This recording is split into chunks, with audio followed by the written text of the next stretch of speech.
અમદાવાદના થલતેજ 4 રસ્તા પાસે બુધવારે સવારે ગરડાના સ્વામિનારાયણ સંપ્રદાયના સ્વામી એસપી સ્વામીએ અકસ્માત સર્જતા ચકચાર મચી ગઈ હતી. અમદાવાદની SG1 ટ્રાફિક પોલીસ આ મામલે ગુનો નોંધી તપાસ શરૂ કરી છે. પ્રાપ્ત માહિતી મુજબ અમદાવાદના થલતેજ 4 રસ્તા પાસે અકસ્માત સર્જાયો હતો, જેમાં ત્યાં આવેલી ટ્રાફિક પોલીસ ચોકીમાં કાર ઘૂસી ગઈ હતી.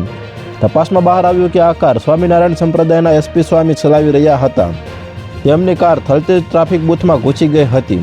અકસ્માતના પગલે ટ્રાફિક પોલીસનું બૂથ પણ તૂટી ગયું હતું.